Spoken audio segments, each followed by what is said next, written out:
예, 바쁘신 중에도 제 책 북 콘서트에 참석해 주신 여러분 대단히 감사합니다.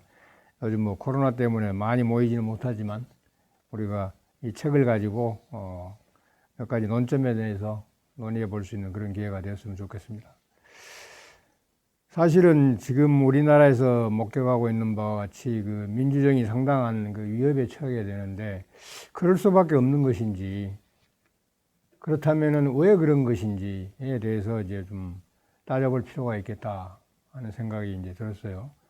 그래서 저는 그 출발을 도대체 인간이란 게 뭐고, 그리고 그 인간에게 국가란 무엇이냐, 이런 것을 이제 인간의 속성과 그리고 역사적 사실을 바탕으로 이제 좀 고찰을 해봤습니다. 근데 우리가 이제 또 한 가지 유념해야 될 것은, 사실 국가라는 것은 좀 추상적인 존재죠.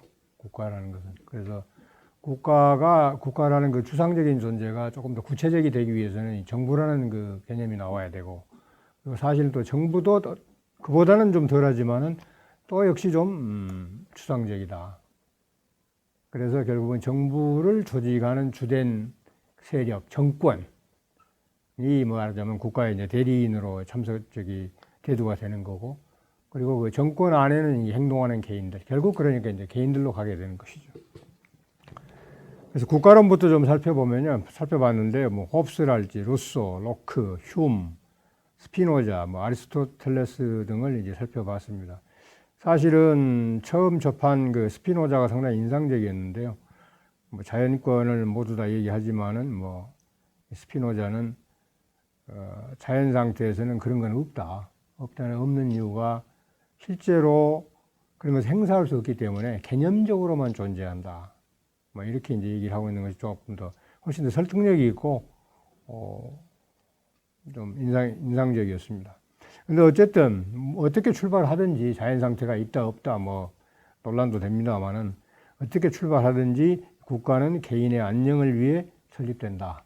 그러니까 요즘 현대적인 용어로 얘기하면 개인의 생명과 자유와 재산을 보호하기 위해서 이 국가라는 게 설립된다라는 점에서는 뭐 대체로 동의를 합니다. 물론 휴움은 국가라는 게 마찬가지예요. 결론은 사실은 그 국가에 속하는 것이 더 이익이 된다. 혼자 사는 것보다. 그렇기 때문에 편입이 된다라는 점에서는 동의를 합니다. 물론 이제 휴움은 뭐 이런 식의 출발이 아닌 국가는 정복에 의해서 된 것이다라고 얘기를 하고 있습니다만은, 그 국가론 쪽에서는 조금 더 휴움의 이론이 좀 잘 받아들여지지 않는 그런 형편입니다.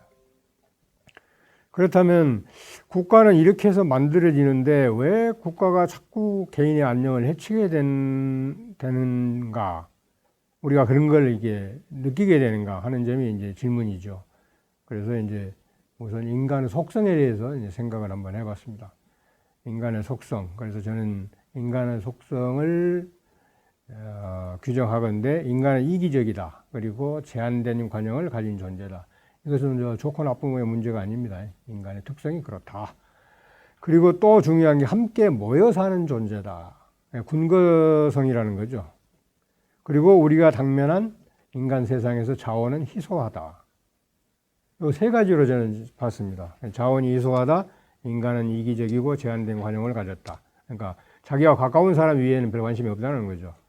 그리고 함께 모여 산다. 이 세 가지가 말하자면은 여러 사회과학적 개념, 모든 사회과학적 개념을 낳는다. 자유와 평등도 마찬가지다. 그래서 살펴봐야 될 것이 그러한 인간과 그리고 그런 인간들을 이게 추동해가지고 이게 정치를 해가는 정치인 행태를 살펴볼 필요가 있겠다라는 생각을 했고요. 그래서 우선 중요한 사항이 이제 제가 표현한 중요한 사항이 자유와 평등, 도덕, 법, 정의, 소유, 이런 모든 사회과학적 개념은 아까 말씀드린 바와 같은 인간은 모여 산다, 그리고 이기적이고 제한된 관용만을 가졌다, 그리고 자원은 희소하다. 사실은 이 세 가지 중에 한 가지만 아니어도 이런 사회과학적 개념이 생겨날 필요가 없습니다. 예를 들어서 로빈슨 크루소가 같이 혼자 산다면은 모여 사는 게 아니죠. 그러니까 이런 개념들이 생길 이유가 없어요. 나중에 뭐 책에 있습니다만 자유의지 문제에서는 개인에 속한 자유의지에 관해서는 로빈슨 크루소를 얘기할 수가 있는데 사회과학적 개념에서는 로빈슨 크루소를 우리가 들먹일 필요가 사실 없는 것이죠. 그래서 인간의 속성을 조금 더 이제 자세히 보면은 인간은 남의 자유를 억압하고 지배하려는 욕망을 가진 존재다. 나의 자유와 평등은 대단히 중요한데 남의 자유는 억압하고 또 남을 지배하고자 하는 그런 욕망을 가진 존재다. 그래서 이 자유와 평등에 대해서는 개인들 간에는 상당히 비대칭적인 긴장관계가 존재한다. 그래서 이 긴장관계가 어떻게 다스려지냐에 따라서 사회가 평화롭게 유지되기도 하고 상당히 걷잡을 수 없는 소용돌이에 휘말리게도 된다. 이제 이런 생각을 해봤고요. 그래서 이런 그 자원의 희소성 문제, 인간의 이기적 속성 그리고 군거성 이런 것들이 이제 이런 환경 하에서 이제 국가가 만들어지는데 이제 그로부터 여러 사회과학적 개념이 생기고 그리고 이런 개념의 이제 변화에 따라서 거기에 걸맞게 이제 특히 자유와 평등 의식의 변화가 정치의 변화를 초래해 왔다. 그래서 오늘날은 이제 민주정까지 오게 된 것이죠. 그래서 그 관계를 제가 간단히 정리를 해보자면 뭐 자유, 평등, 도덕, 법, 정의, 소유, 자원의 소유, 뭐 희소성, 인간 이기심 그리고 인간의 궁거성 이런 것들을 이제 정리를 해보면 그래서 사회과학적 개념은 아까 그 세 가지 말씀드린 세 가지 사항들로부터 이제 모두 다 도출이 되는데 그리고 그래서 이제 그 인간은 또 대단히 그 이기적인 존재, 뭐 이런 그 인간의 속성 등에 비추어 봤을 때 그런 것들을 이제 다스리면서 말하자면은 피차 다스리면서 평화로운 사회가 유지되게끔 하는 그 행동 규율이 나타나게 되는데 이제 그것이 도덕이죠. 그래서 도덕은 그 아직 다듬어지지 않은 자유와 평등 그런 평등의 감정을 다듬고 순화시킨다는 거죠. 그래서 원초적 인간을 사회적 인간으로 변화시키는 자율적 규율로서 태동을 하고 그리고 그 환경 변화에 따라서 진화해 나간다. 그리고 이제 여러분 잘 아시다시피 법은 그런 도덕의 뿌리를 두고 발전해 오는 것이다. 이렇게.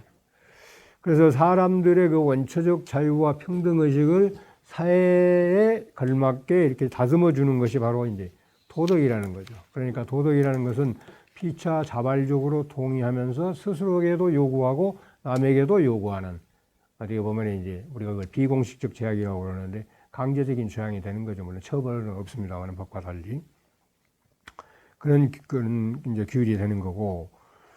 그런데 여기서 우리가 좀 중요하게 생각해야 될 게 도덕 규칙과 법 질서가 왜 신체와 재산을 중심으로 해서 생기느냐. 대부분 그렇잖아요. 모든 도덕이나 뭐 법 같은 것이 이 신체와 재산을 중심으로 생기거든요. 그래서 이제 그 관계를 따져보면은 이제 우리가 소유할 수 있는 것에는 무엇이 있느냐. 되게 세 가지 종류가 있다. 내 마음속의 행복. 이건 아무도 뺏어갈 수 없는 것이죠. 그러니까 내가 그걸 즐기면서 누릴 수가 있다. 그리고 이제 수려한 용모나 우수한 두뇌 같은 거. 이거 약탈해 갈 수는 있어요. 약탈해 갈 수는 있는데 약탈자에게 아무런 도움이 되지 않죠. 내 머리를 가져다가 다른 사람한테 약탈자가 가져갈 수는 없는 거고 붙일 수는 없는 거고. 그렇기 때문에 이것도 내가 소유할 수가 있습니다. 문제는 이제 가져갈 수 있는 거 그리고 희소한 거. 이게 이제 말하자면 신체, 전체적인 신체와 그리고 재산이죠. 이것들은 지천으로 널려 있는 게 아니고, 있는 것도 아니고, 또 약탈 가능하고, 약탈자에게 도움이 된다. 그래서 이 소유, 이제 표현하자면 소유의 안정성을 둘러싸고 도덕과 법규율이 발전하면서 사회가 평화롭게 이제 유지가 된다. 그런데 이제 이런 것들이 이제 문제가 생긴다는 거죠. 이제 정체도 이제 거기에 걸맞게 이제 만들어져야 되는데 정체가 그런 개념이 변화하면서 자유와 평등의 개념이 변화하면서 정체도 변화해 나가는 거죠. 그래서 정의라는 것도 사실은 뭐 오늘날 우리 한국 사회에서 이 정의라는 개념이 아주 그 논란이 많습니다만은 정의라는 것도 아까 그 세 가지 사항 그런 것들을 좀 평화롭게 유지하고 다스리는 하나의 방책으로 나온 것이다라는 거죠.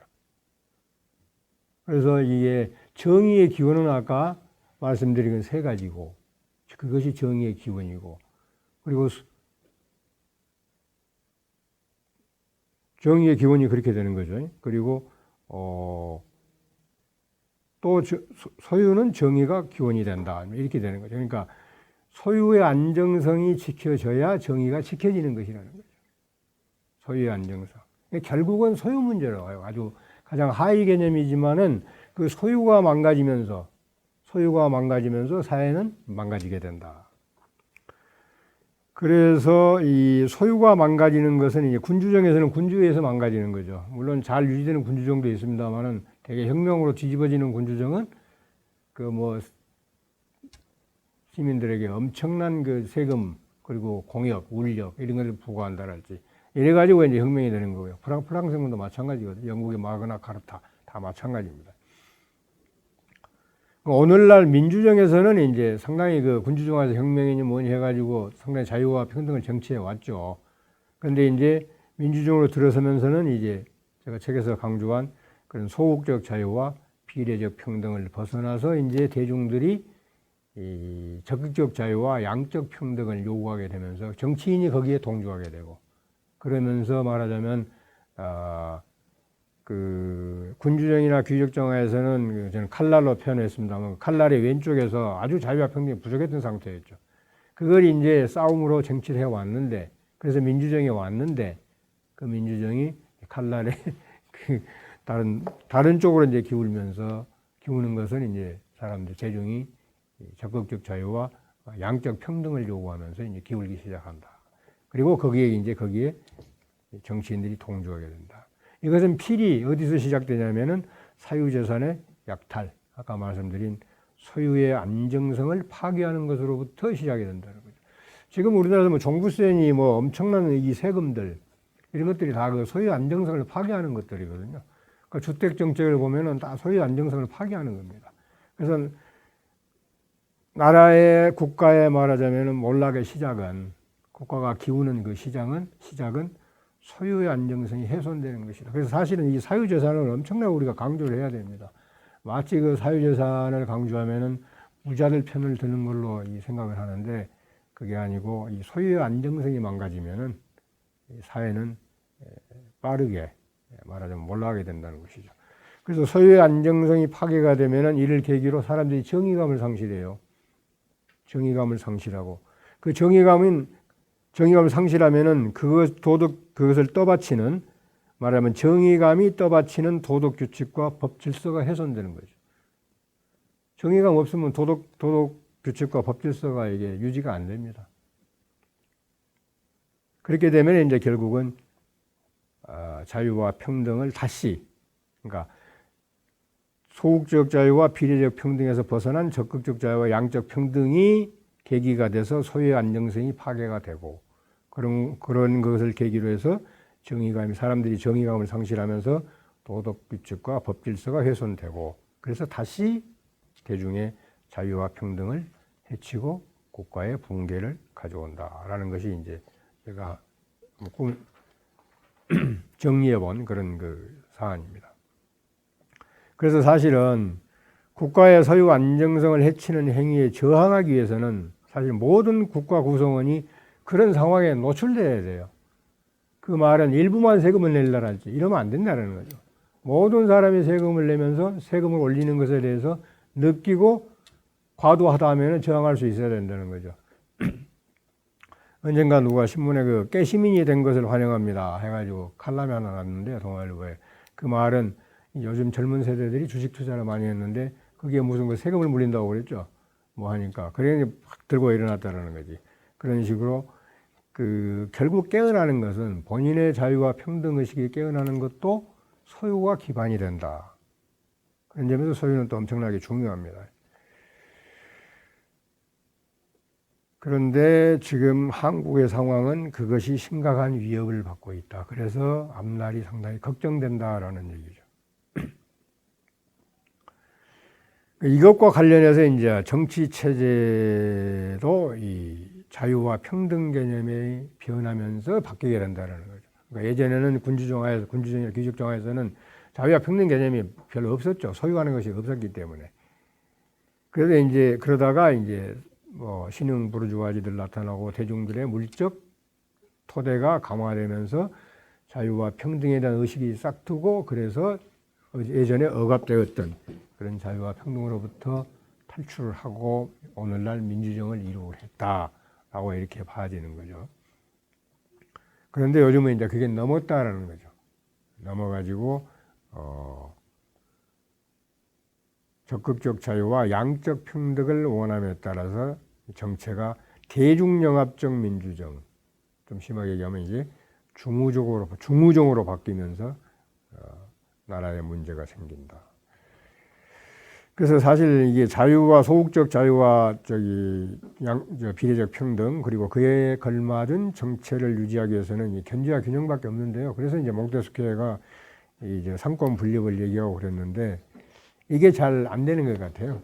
미국이 그나마 상당히 그 모범적인 민주정을 유지하고 있었다라고 평가를 받았는데, 트럼프 정권이 들어서면서 미국 정치학자들이 대단히 긴장하기 시작했죠. 아, 이게 민주정의 문제? 이것은 제3세계의 문제인 줄 알았는데, 이제는 우리 문제가 됐네?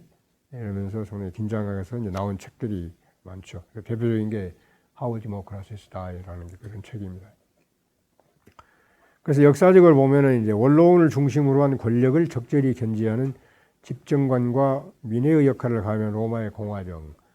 이건 귀족정이 주도를 했어요. 그러니까 정체는 사실 이게 통치 원리가 다르잖아요. 공화정, 뭐 군주정, 아니죠. 군주정, 귀족정, 민주정, 통치 원리가 다르거든요. 근데 이 세 가지가 짬뽕될 수는 없는 거라, 합쳐질 수는. 그래서 혼합정을 얘기를 하는데 사실은 중심 정체가 있고 나머지는 그걸 견지하는 그런 역할을 해왔다는 거예요. 영국과 일본의 형식적 군주정과 실질적 공화정, 이것 하나의 대표적 사례입니다. 그래서 저는 그렇게 생각해요. 로마가 영국을 400년 지배했거든요. 그래서 영국이 로마에서 배웠고, 그리고 일본은 이토가 유럽, 영국을 비롯한 유럽을 유학하면서 배운 것이 일본의 오늘날 정체가 된 것이 아니냐, 그렇게 생각합니다. 그리고 또 발견할 수 있는 게 베네치아, 그리고 이제 피렌체. 여기는 아까 우리가 얘기를 좀 나눴습니다만은 제비뽑기를 아주 잘 활용한. 그래서 베네치아 같은 경우는 상당히 재밌습니다. 500명을 일단 구성을 해가지고 원수를 뽑기 위해서. 그래가지고 그 대평이인가요? 거기에 속한 가장 나이 어린 사람이 베네치아 가면 산마르코 광장 있잖아요. 산마르코 광장에 가다가 만난 소년을 데리고 오면 소년이 그 500명 중에서 몇 명을 뽑고 또 그 몇 명이 선거를 하고 또 거기서 제비뽑기로 추리고 또 선거하고 제비뽑기로 추리고 해가지고 나머지 나온 사람, 그 사람이 이제 유권자가 돼가지고 원수를. 그래서 제비뽑기는 이게 정당성을 확보하자는 거예요. 그러니까 정실이 배제된 정당성.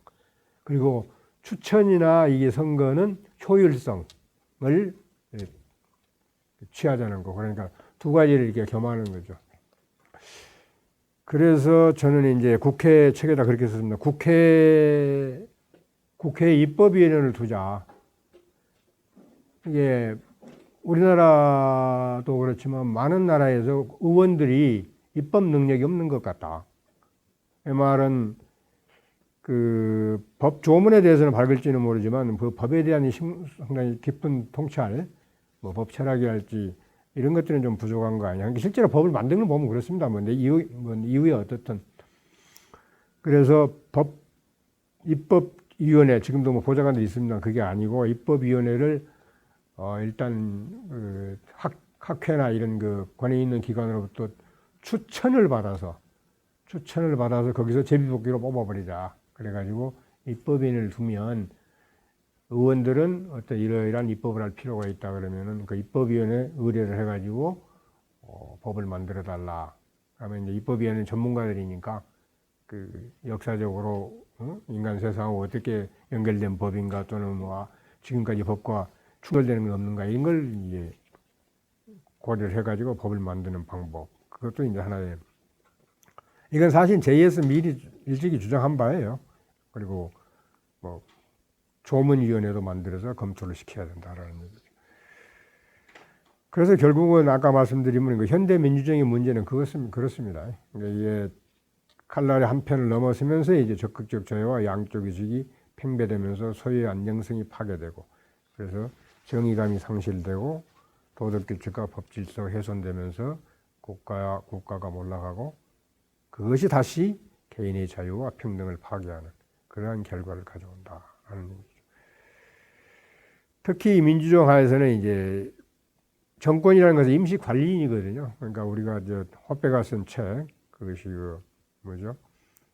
민주주의는 실패한 신인가라는 얘기는, 그 군주들은 그래도 그 가버먼트 오너십이 있다는 거죠. 근데 민주주의는 없어요. 5년 지나고 우리나라 같으면 하고 가버리면 끝이니까. 그래서 시간 선호율이 대단히 높다는 거죠. 그러니까 퇴임 후에 대한민국에 대해서는 별 관심이 없다라는 거예요. 그러니까 엄청나게 이제 재정 풀고 통화 발행하고 그리고 빚내고 뭐 이런 식으로 이제 나라를 상당히 혼란에 빠뜨리고 이제 퇴임을 하는 거죠. 이 전까지는 사실 그렇지는 않았는데 이 정권 들어와서 가장 심하게 지금 그런 모습이 보이고 있습니다. 그런데 이것이 우연은 아니다. 우리가 이 논리와 역사적 사실을 바탕으로 해서 그런 일이 얼마든지 일어날 수 있다라고 얘기를 할 수가 있습니다. 그래서 결국은 그러면 민주정을 지속을 위해서는 어떻게 해야 될 것이냐. 대중이 똑똑해져야 되는 수밖에 없는데 이게 참 어렵습니다. 토크빌 같은 경우도 이제 대중들이 정치 참여를 하면서 뭐 건전한 의식을 가져야 되고 어쩌고 얘기를 하는데 사실은 어려운 게 대중의 문제거든요. 그것이 대중의 문제를 다시 대중에게 의존하는 순환적인 어떤 그런 논리가 되어버릴 가능성이 대단히 높습니다. 그러나 그 이상 우리가 할 수 있는 얘기도 없습니다. 민주주의화에서는 대중이 도덕적으로 뛰어나고 지적으로 성장하는 수밖에 다른 방법이 없다. 그걸 기다리기엔 너무나 또 힘들죠. 긴 세월이 걸린다니. 저는 뭐 대중은 그렇게 가리라고 생각을 합니다. 이 민주주의 해보니까 이래가지고는 우리 모두 다 죽는다. 이러면은 민주정은 이러이러한 조건들이 있어야 이게 되겠구나 라는 지식을 체득할 거 아니냐. 그러면은 아주 긴 세월이지만 당대를 살아가는 사람들의 어떤 가시적 한계를 훌쩍 넘어서는 시간이 되겠지만 그건 체득에 갈 것이다 라고 일단 생각을 하면서도 당장은 그래도 조금 실현해 볼 수 있는 게 뭐냐. 실현해 볼 수 있는 게 견제와 균형이 대단히 중요하기는 하지만 이것은 결국 정치는 인치를 벗어날 수가 없다. 그래서 암만 개입을 해봐야 별로 그 권력으로 인해서 득볼 것이 별로 없다. 그게 이제 바로 제한된 정부를 주장하는 이유입니다. 그래서 제가 거기다 인용을 해놨는데 한비자 오두편, 오두라는 건 나라를 망쳐먹는 그 5가지 좀비라고 그럽니다. 오두가. 근데 참 확실하게 얘기를 해놨다고 제가 인용을 했는데요. 천자의 자리를 쉽게 버린 것은 고상해서가 아니라 권세가 약했기 때문이고, 벼슬을 놓고 심하게 다투는 것은 그 직책의 권세가 무겁기 때문이다. 요즘 다음 선거를 의식해가지고 뭐 없잖아요, 그냥. 그래서 그 자체를 줄이는 것이 그래도 가장 확실한 방법 아니겠나. 물론 그것도 정치권, 대중이 지지를 해야 되고 정치권에서 돼야 되는, 그걸 실천해야 되는 대단히 어려운 문제입니다만은, 그래서 당위적인 주장이면 분명해요. 그렇지만 또 우리는 그런 걸 강력하게 주장을 해야 되는 그러한 상황이 있습니다. 그래서 이제 총체적으로 마지막으로 보면 지금 한국은 정권이 집권만을 위해 대중의 어리석음에 편성을, 대사는 중우정이에요. 이건 불쾌하더라도 우리가 좀 생각을 해야 될 일입니다. 그런 중우정에 편성하여 국가를 붕괴시키는 중이다라고 생각을 합니다. 그래서 결국은 이렇게 되면 이제 국가가 정권의 약탈감이 되어버리는 거예요. 이걸 이렇게 약탈감으로 전락하는 것을 막고 대중의 삶을 보존하기 위해서는 결국은 대중 민주정에 대한 이해도가 높아져야 되는데 이러기에는 아주 긴 세월이 걸릴 것이다.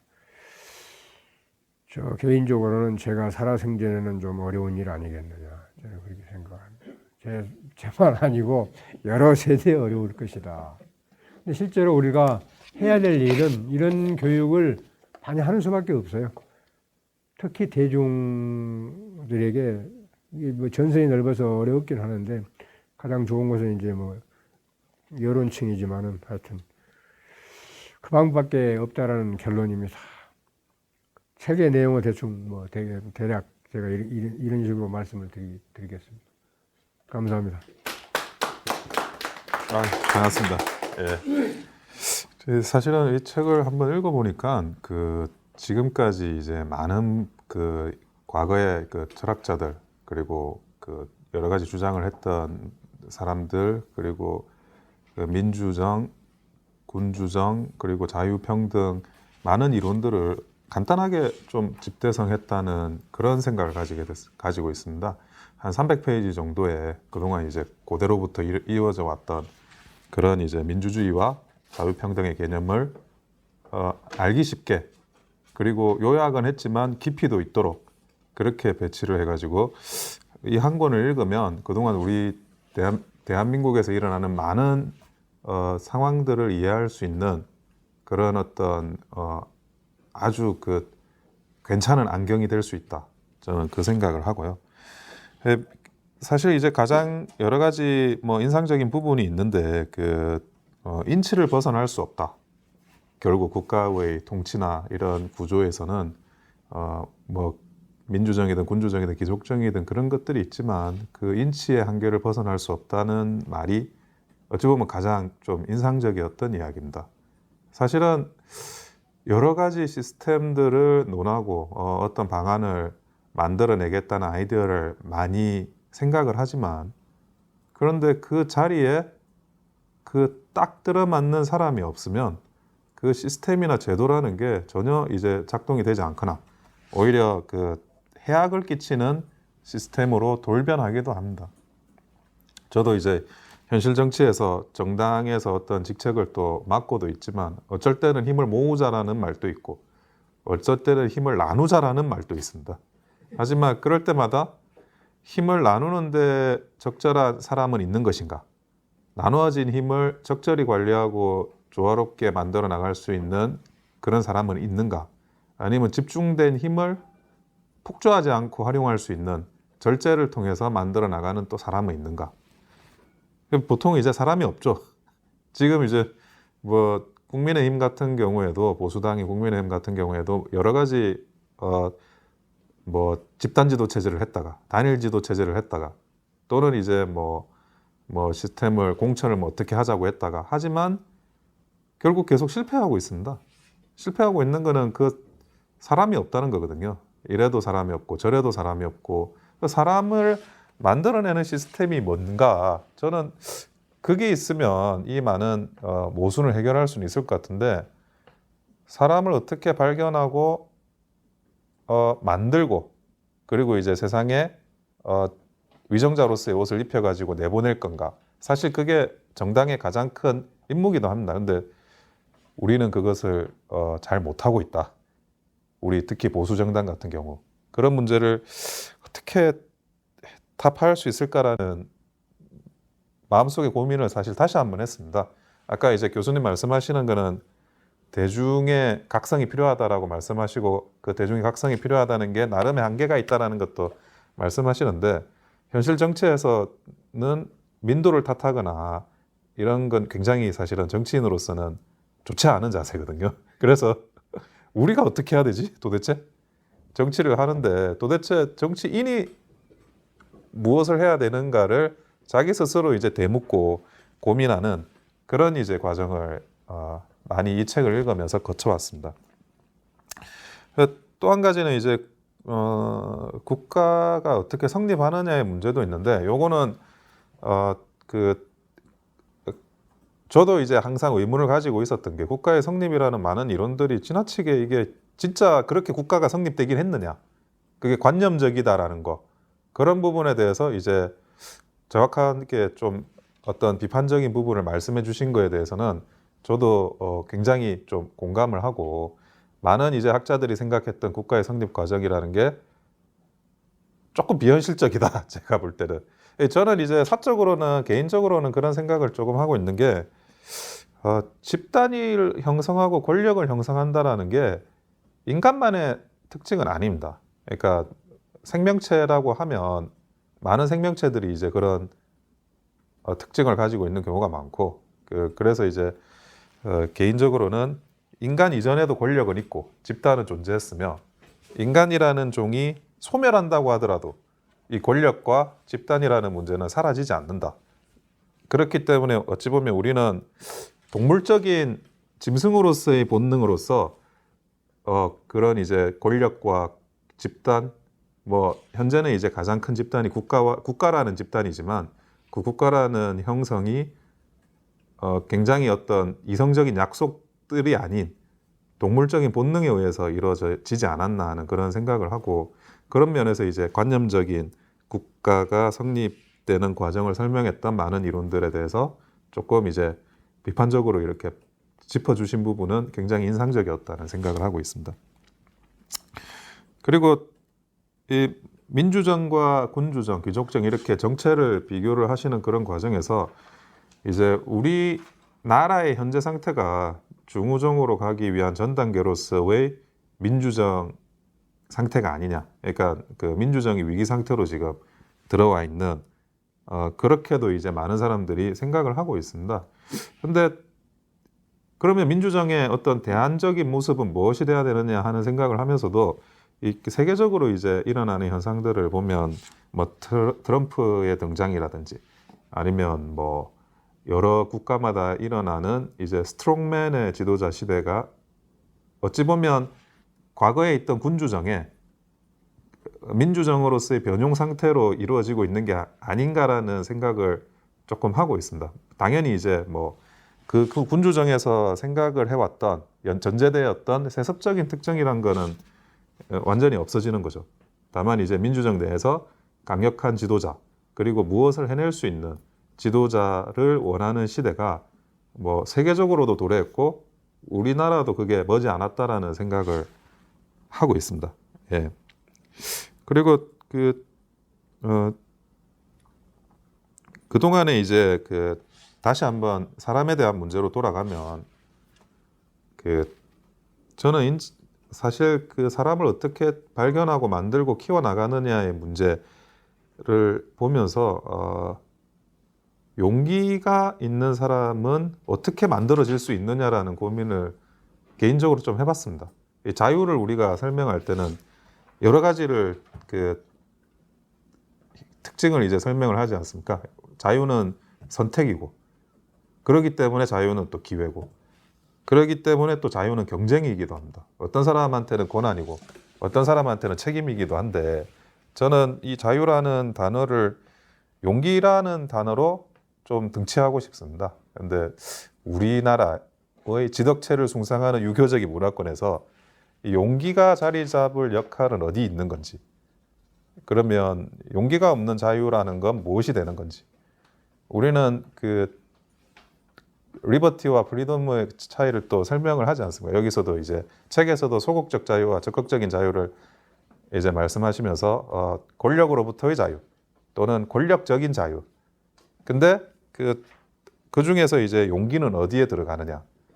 권력이라는 건 어떻게 보면 굉장히 관상화된 힘이라고도 저는 보기도 합니다. 근데 그 관성을 바꿔나가는 거는 결국 이제 용기의 영역인데, 그 용기는 과연 만들어지는 것인가?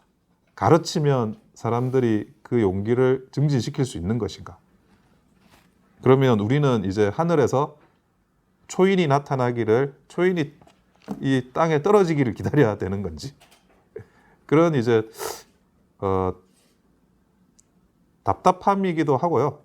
어찌 보면 또 그런 초인의 싹을 아주 소중히 해야 되겠다라는 그런 인식도 한편으로는 하고, 그런 과정에서 우리 또 보수 정당은 또 어떻게 해야 될까 하는 생각을 했습니다.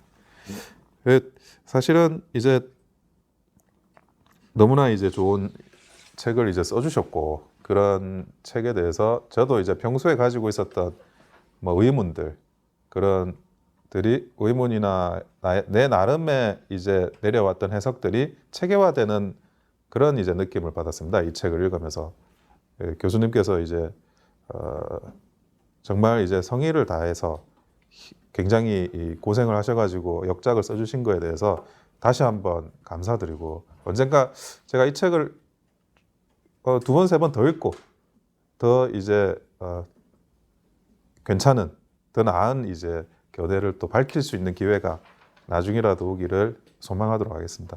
이상입니다. 예.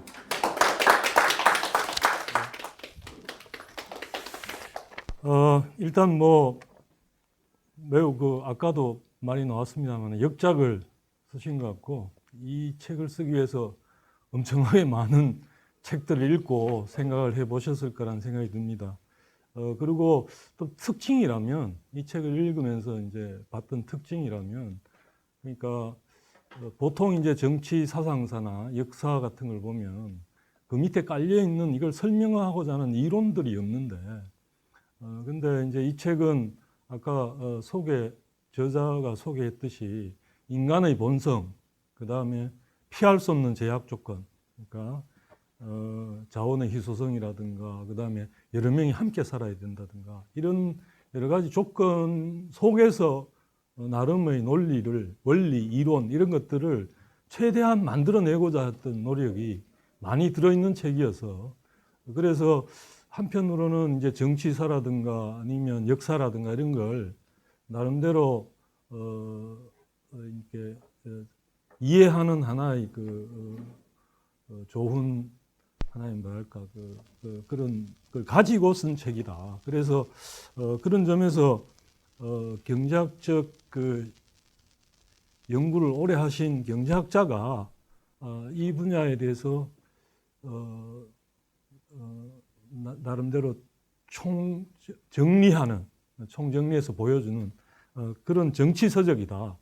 그런 점에서 경제학자들뿐만 아니라 정치학자들한테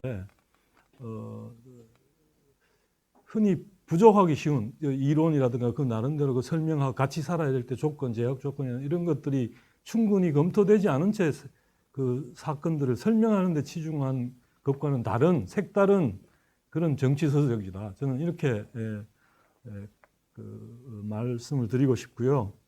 그리고 굉장히 아까 말씀하셨습니다. 도덕이라든가 법 이런 것들이 사회 유지에 어떤 의미가 있는지, 그 다음에 그 도덕이란 게 같이 살기 위해서 필요한 그런 것들의 강제는 하지 않지만 우리가 개발해온 거기는 오랜 세월의 경험적인 지식, 그러니까 우리가 예컨대 길을 한쪽 편으로 사람들이 차를 다니는 게 충돌을 피하기 위해서 뭐 의식하지 않더라도 그렇게 다니듯이 그게 생존이라든가 번영에 도움이 되듯이 그런 식의 의미가 있다. 도덕과 그런 것까지 포함해서 상당히 매우 흥미로운 책이라고 생각합니다. 그래서 그런 의미에서 이게 제가 보기에는 뭐 최근에 여기 에스 모글로라는 사람이 좁은 회랑이라 그래가지고 리바이던인 국가가 힘이 너무 세져가지고 막 개인을 억압하는 도구가 되는 그런 문제를 한편으로는 국가가 한편으로는 질서도 잡아주고 아까 말씀하신 소유권의 안정이라는 게 기여하는 측면이 있는 반면에 이게 너무 커지면 개인을 억압하는 게 될 수 있는데 아까 말씀하신 칼날의 왼쪽 오른쪽처럼 그런데 자기가 보기에는 좁은 회랑이 있어서 그 사이에 좁은 틈은 국가가 기능을 하면서도 개인의 자유는 억압하지 않는 나름대로 그런 길을 가면 갈 수도 있다 이런 그런 메시지를 주는 걸 봤는데 그러나 그 양반이 또 포용적 성장 스웨덴을 모델로 하고 이런 걸 보니까 조금 더 깊이 읽어보면 조금 또 교수님이 말씀하신 거하고 좀 다른 게 있지 않나 싶은데 어쨌든 아무튼 그런 것과도 굉장히 고민의 내용은 상당히 닮아 있는 부분이 많아서 상당히 만약에 좁은 회랑을 이게 뭐 사실 많이 알려져고 선전도 많이 하는 책이지만 김 교수님 이 책을 같이 두고 좀 읽으면 많은 걸 좀 생각할 거리들이 많지 않을까 그런 생각을 합니다. 그래서 저 개인적으로는 이 책을 읽으면서 저도 뭐 국가의 문제 혹은 정부의 문제, 이게 재정, 세금, 그다음에 세금이라는 게 있는 순간 뭐 미제스도 얘기했습니다만은 아이디어는 경제학자들의 아이디어는 세금이 있더라도 중립조세라 그래가지고 마치 간섭하지 세금이 없을 때와 마찬가지의 경제활동을 좀 할 수 있게 해주는 게 좋겠다 이런 아이디어가 있지만 실제 중립조세가 이루어지기는 거의 뭐 그거는 정말 알 수도 없고 네가 실제 그게 아니기 때문에 그런 것처럼 국가의 문제는 경제학자들이 또 자기의 이론이나 여러 가지 생각을 완결하기 위해서 반드시 통과해야 될 문제 같습니다. 보니까 그게 왜 그러냐면 문제는 경제다 그러지만 정치가 또 다른 의미의 그 제도를 흔들어 버리면 이게 주는 타격은 너무 클 거기 때문에 그 정치적 안정 내지는 소유권의 안정이 없이는 다른 그리고 그런 소유권의 안정에 굉장히 해악을 끼칠 문제들 너무 단기적인 편견에 사로잡혀서 얼마든지 그 정책으로 추구될 수 있기 때문에 그런 점에서 여러 가지를 일깨워주는 책이고요. 그냥 좀 말씀을 더 드리자면 좀 보태 드리고 싶은 말씀은 첫 번째는 사실은 퍼블릭 초이스 쪽에서도 이 문제가 굉장히 중요하고 그래서 그 한편으로는 그 아까 재정 말씀도 하시고 화폐 발행, 재정 환상 뭐 이런 말씀도 하셨지만 그런 문제가 실은 이런 종류의 말하자면 이런 한쪽으로 더 기울게 하는데 기여한 측면도 있기 때문에 그런 것들도 좀 보태면 훨씬 더 내용이 풍부해지지 않을까 그런 생각이 좀 들고요. 그 다음에 또 하나는 아까 사회 계약론이 한편으로는 계약으로 뭔가 설명하는 그게 한편으로는 국가의 정당성 내지는 뭐 국가 외표 이런 거에 대한 사고 실험인 경우가 대부분이고 그런데 그 사고 실험은 한편으로는 정당성을 찾기 위한 하나의 방법이지 그게 히스터리 자체는 아니기 때문에 오히려 히스터리하고 조금 더 가까운 종류의 이론하는 제가 느끼기에는 올슨 같은 사람, 맨슐 올슨 같은 사람이 말하자면 돌아다니는 그 도적대랑 정주형 도적대 차이. 그러니까 도적대가 한번 들어와서 그냥 거기 있는 농산물 다 훔쳐 가버리는 경우에는 원샷 게임이라서 그냥 그런데 그게 아니고 거기 와서 정주하면서 다른 도적을 막아주고 그리고 아까 소유관계 말씀에 그걸 해주는 서비스를 제공함으로써 자기들도 받고 그게 결국은 원나라 때인가 그때 야율 초제라는 사람이 오고타이 때인가 그게 어디 다 그냥 쓸어버리고 사람들 거기다 초원 만들자고 그런 제안하니까 아니다. 그건 전부 다 그 사람들로부터 보호해주고 그 사람 생산하는 걸 택수로 얻고 하면 그게 더 낫다는 식으로 그런 얘기를 하는데 그게 일종의 정주형 도적으로 가면서 국가를 설명하는 게 조금 더 그런 내용도 여기 그러니까 사회 계약론적인 것보다 역사적 경험 내지는 이런 것들을 더 중심으로 소설할 때는 좀 그런 것도 흥미롭지 않겠나 그런 생각이 좀 들었습니다. 그 다음에 참 또 굉장히 눈에 띄었던 거는 선거 문제 특히나 비밀 선거 이런 부분까지도 정치적 자유와 동시에 책임의 문제를 거론을 하셨어요 책에서.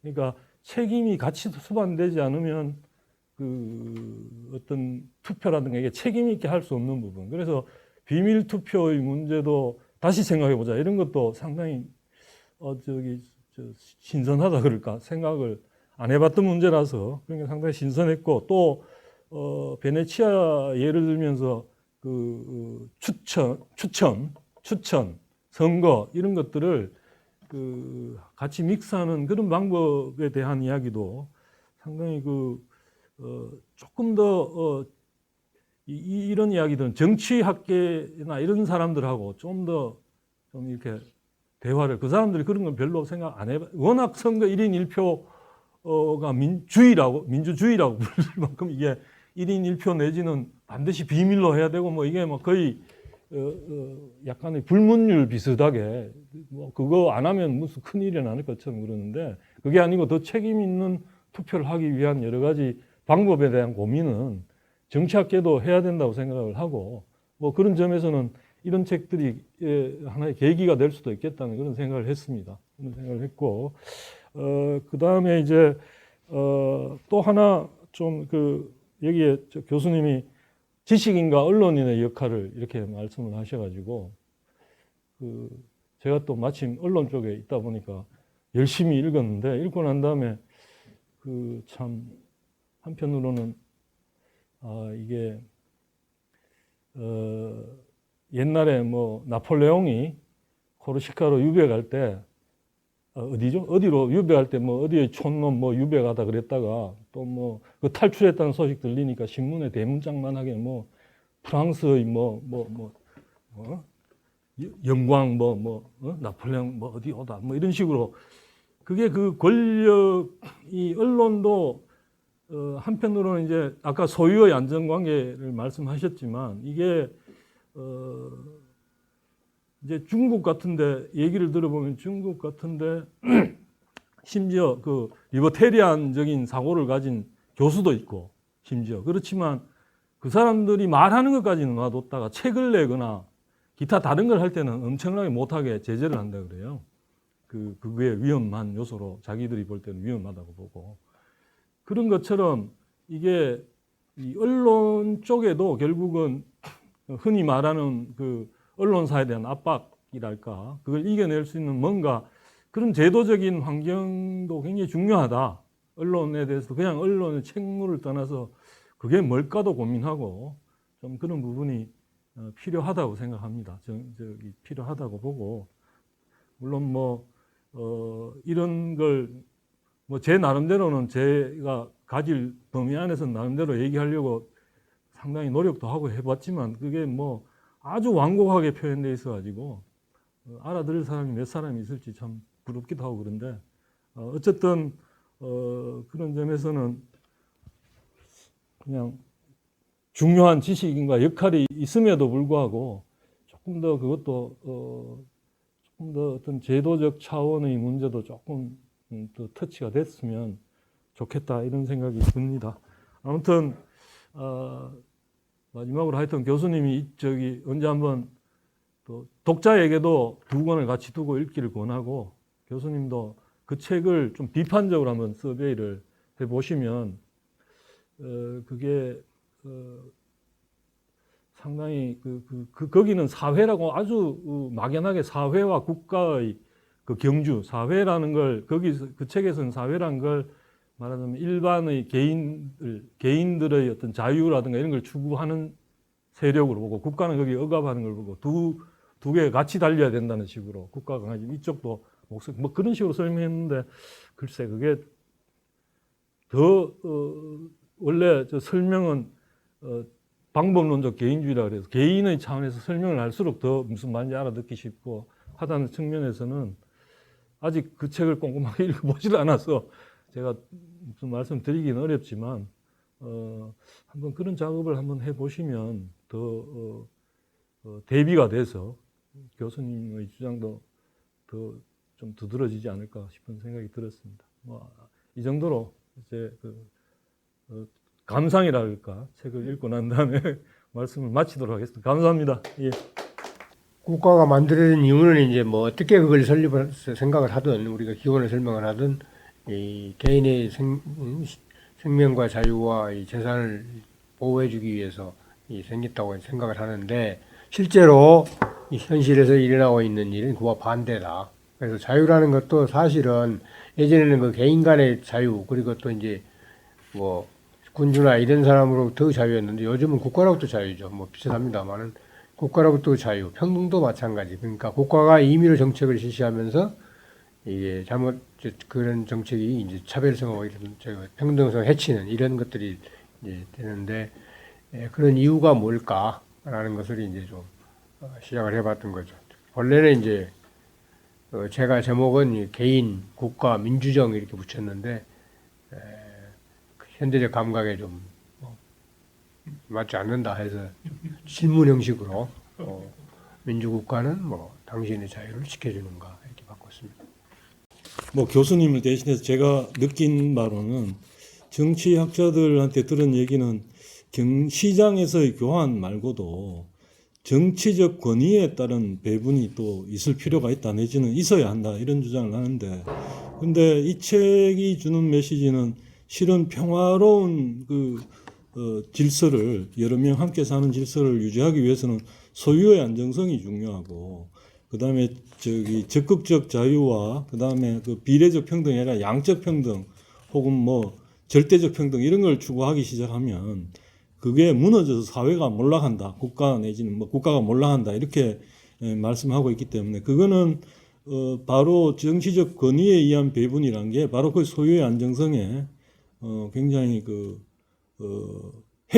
그것을 해치는 것으로 여기는 설명이 되고 있습니다. 그래서 그렇다면 정치적 권위에 의한 배분이 정치학자들이 스스로에게 한번 던져볼 수 있는 질문은 제 생각에는 정치적 배분을 하더라도 그런 문제가 벌어지지 않게 하는 것은 뭘까?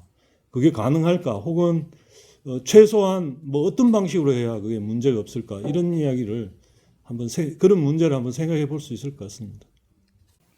제 생각에는 사실은 국가를 기준으로 해가지고 작성이 되어 있는 책이긴 한데 정당을 어떻게 운영해야 되는가에 대해서도 현실 정치인들에게는 많은 메시지를 준다고 저는 생각을 하고 있습니다.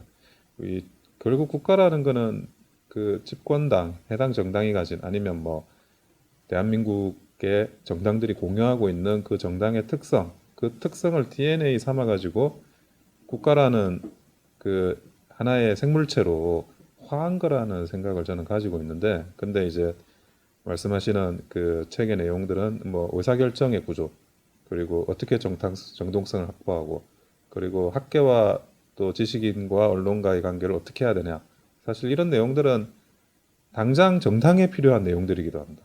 그래서 그런 어떤 요소들이 이 정당 내부에서 조화될 수 있도록 충분히 소화시키고 그거를 DNA 삼을 수 있는 그런 이정표 역할을 한다는 생각을 가지게 되었습니다. 이상입니다.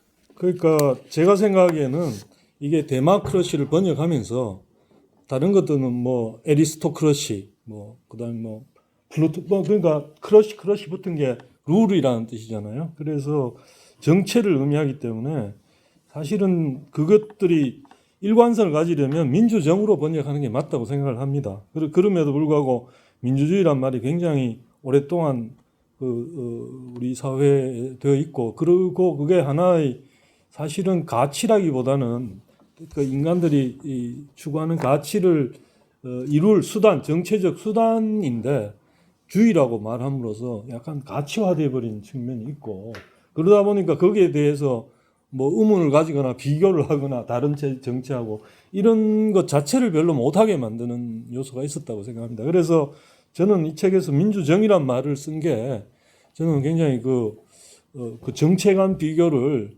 좀 더 해볼 수 있게, 같은 레벨 안에서 생각해 볼 수 있게 하는 어떤 좋은 방법이었다고 생각하고요. 좋은 선택이었다. 이런 생각이 듭니다. 그리고 제가 듣기에는 원래 이 말을 번역한 일본에서 다른 것들은 뭐 귀족정, 뭐 왕정 뭐 이렇게 했다가 그 당시에는 천황이 있는 그런 시스템이니까 그 번역을 민주정의라고 해버리면 그 두 개 바로 비교가 돼서 뭐 지금 뭐 천황이 있는 제도는 나쁘다 이런 인상을 주는 게 너무 위험하기 때문에 정치적으로 의도적으로 책에 의하면 민본주의라고도 쓰고 뭐 그랬다는데, 제가 생각에는 그 민주주의라고 씀으로써 불필요하게 오히려 이 하나의 제도인데, 우리가 효용을 따져야 할 제도인데 그게 너무 그걸 건드려서는 안 될 어떤 그런 것으로 너무 일종의 우상화됐다고 표현할까요? 뭐 하여튼 그런 요소가 있다고 저는 그렇게 생각하고 있습니다. 민주정이라는 게 우수한 제도라고 한다면 지금 민주정을 채택하고 있는 나라 중에 가장 성공한 나라가 민주정을 잘 구현하고 있을 거다라고 추론하기 쉽습니다. 사실 그래서 저도 미국이 민주정과 관련해서 이제 가장 잘 되고 있는 그 융성한 나라라고 생각을 하고 있고요. 그 이런 부분이 있습니다. 우리가 한글을 이야기를 할 때 한글이라는 게 옛날부터 있었던 글자가 아니잖아요. 그 글자는 뭐 세종대왕이 설계해서 만들어낸 글자입니다.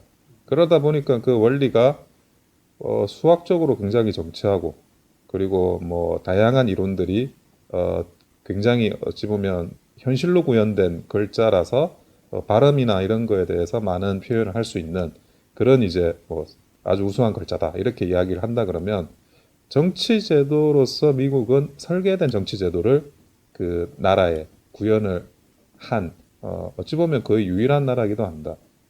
근데 신대륙에서 일어났던 많은 나라 중에 결국 미국만 성공했다는 것은 다른 신대륙이 그 구현해내지 못한 역사를 또 미국만은 또 해냈고 그런 과정에서 이제 그 설계된 정치 제도가 이식된 나라, 과거의 어떤 뭐 과오나 아니면 역사적인 그런 짐 이런 것들이 배제된 상태에서 이제 민주정을 한 나라 중에 가장 성공했다는 점에서 이론적인 민주정의 실체화된 구현이 저는 미국이라고 생각을 하고 있습니다. 한 가지 더 말씀드리면 또 저는 이제 민주정의 가장 큰 두 가지 축이 사유재산 제도와 표현의 자유라고 생각을 합니다. 그와 관련해서도 미국이 가지고 있는 그 사유재산 제도에 대한 보호 그리고 이제 표현의 자유에 대한 보호 이 두 부분에 있어서 어느 나라보다도 지금 앞서 있다라는 것을 감안한다면 그러니까 나라가 성공했기 때문에 성공한 나라의 제도임이 아니라 오히려 그 제도, 민주정이라는 제도를 가장 잘 구현하고 활용함으로써 그 국가가 성공을 했다. 저는 미국에 대해서는 그렇게 보고 있고요. 그리고 이제 우리나라도 사실은 이제 뭐 여러 다른 견해가 있을 수는 있지만 이미 검증되고 그리고 앞서 나가고 있는 그런 미국의 민주주의를 많이 참고해야 될 필요가 있다. 그렇게 생각하고 있습니다. 민주정은 자유민주정이어야 하죠.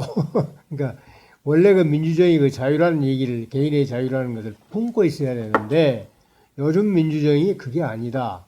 그러니까 그 정체는 민주정이지만은 국가가 개인의 자유를 위협하는 이 가장 괴물 같은 존재가 됐다 이런 얘기거든요. 사실은 민주정이 등장한 배경을 보면 옛날에 군주정, 기득권이 쭉 오면서 보면 계속 개인의 자유와 개인의 자유를 쟁취해 나가는 과정에서 이제 민주정이 들어섰던 거죠. 그런데 이제 민주정이 일단 들어선 것은 아주 자유와 평등을 신장시키는 데 큰 기여를 했는데 요즘 민주정은 이제 대중의 어떤 그 근시안적인 어떤 시각과 그리고 정치인의 어떤 집권력 이런 것들에 의해서 그 개인의 자유를 말하자면 억압하는 이러한 이제 상태로 이제 가게 되고 그래서 이제 그 밑바닥에는 이제 말하자면은 그 아까 말씀드린 그 소유의 안정성이 파괴 이런 게 있다는 얘기죠. 그러니까 당연히 그런 것들이 개인의 이제 소유 안정성이 이제 지켜지고 그럼으로써 개인의 자유가 지켜지는 그러한 민주정이 되어야 된다라는 측면에서 자유민주정이라는 얘기가 나오지 않았는가 그렇게 생각이 되네요. 뭐 구태여 뭐 하나쯤 더 논의를 위해서 하나쯤 더 말씀드리면 그 교수님이 입법위원회 아이디어를 주셨는데 근데 이제 그 저쪽 그 퍼블릭 초이스 쪽 하는 사람들은 어떤 제안을 하냐면 그러니까 예를 들면 과반수가 아니라 굉장히 저기 한 뭐 3분의 2 뭐 혹은 뭐 굉장히 더 어렵게 그러니까 많이 그런 식으로 말하자면 그 어떤 법이나 제도는 쉽게 변할 수 있지만 어떤 건 더 어렵게 훨씬 어렵게 어떤 그런 걸 갖다 또 하나의 방법으로 이게 쉽게 왔다 갔다 하지 않게 그런 제안을 하는데 그건 어떻게 생각하시는지? 그러니까 가중다수결 문제인데요. 가중다수를 이제 강화를 하면 3분의 2, 뭐 이를테면 4분의 3 이렇게까지 강화를 하면 사실 의회가 의결할 사항들이 대단히 줄어들죠. 그러면은 하지 말란 얘기거든. 그게 좋겠다라는 생각을 해요. 그런데도 뭐 대중이 또 어떻게 뭐 상원, 하원을 다 이렇게 장악을 시켜주면 잘 안 되듯이 그래서 더 근본적인 문제는 그래서 제가 이제 우리 김 박사와 토론도 했습니다만은 정부에 대해서는 우리가 그 금지 원칙을 쓰지 말고 허용 원칙을 쓰자. 이것만 해라. 보통 인간의 행동은 무수히 많기 때문에 우리가 금지 원칙으로 가잖아요. 이건 제외하고 나머지 해도 된다 이런 얘기죠. 근데 정부에 대해서는 그런 금지 원칙을 사용하면 안 되겠다는 거죠. 그래서 가중 다수결보다도 더 강력한 게 이것만 해라. 그러니까 허용 원칙으로 가는 것이 한결 더 나은 방법이 아닌가. 대단히 어렵죠. 그러니까 결국은 이제 웰튼 프리드만의 얘기대로 이제 관료나 이 정치인들의 손발을 묶는 겁니다. 핸드컵 하는 거랑 똑같은 얘기가 되는 거예요. 폐법위원회는 있었으면 좋겠습니다.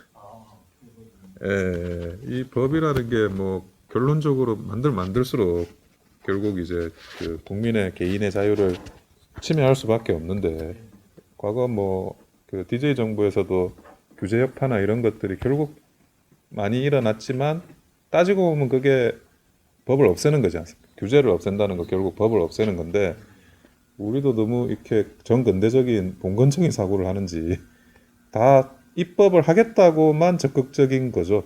우리나라의 어떤 관료나 아니면 정치인들이 전부 무엇을 입법하는가는 열성적으로 고민하고 자기가 발의하고 입법한 걸로 자기가 열심히 국회의원 생활한 거는 평가를 받고자 하지만 어떤 법을 없앴는지에 대해서 어떤 제안을 없앴는지에 대해서는 아무도 지금 뭐 제대로 평가하지 않고 그러다 보니까 규제공화국, 공무원공화국, 세금공화국이 갈수록 이제 뭐 자기 확대, 자기 생산을 재생산을 지금 하고 있다. 저는 이런 생각이기 때문에 근데 입법을 그러니까 권력을 확장시켜서 국민의 개인의 자유를 침해하고 싶어하는 물론 자기는 침해한다고 생각 안 하죠. 올바른 일을 한다고 생각하는 거니까 제한하려고 하는 그런 이제 그 관료나 국회 정치 조직의 욕망은 뭐 본능에 가깝고요. 그 본능을 제어하는 또 다른 견제 장치로서의 폐법위원회가 있다 그러면 어느 정도 이게 좀 자유를 신장할 수 있는 그런 장치가 되지 않을까라는 생각을 합니다. 대단히 좋은 의견인데요. 저는 폐법위원회라는 그 단어 자체는 생각 아직 못했네요.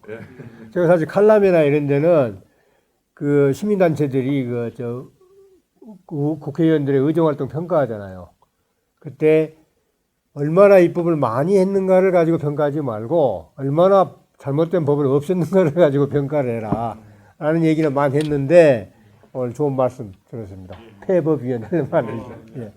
안 그래도 교수님이 쓰신 가운데 그 이제 법이 가져야 할 성격 파트에 그러니까 대상이 특정하게 제한되거나 그런데 특별법이라든가 혹은 또 특정 그룹한테 페이버를 특혜를 준다든가 그런 입법들이 엄청나게 많기 때문에 그 전번에 그 자유주의로의 초대 그 책에 거기 제가 기억하기로는 어떤 국회의원이 한 말이 자기가 몇 년간 해봤는데 국회의원 생활을 미국 이야기입니다. 근데 한 번도 자기 보고 뭐 이게 누구가 보조금 같은 게 주어지니까 그걸 없애자는 제안을 한 사람은 하나도 없었고 오히려 그런 걸 만들자고 찾아오는 사람은 어마어마하게 많았다고 그렇게 했거든요. 그래서 사실은 그런 법들이 법의 성격을 다 벗어난 거라서. 네. 그래서 한편으로는 또 폐법위원회 만들라고 폐법할수록 성과를 쳐주면 상당히 그것도 그렇다고 들립니다. 예, 예. 그거 아주 좋은 아이디어. 예. 예, 예. 아, 예. 수고했습니다.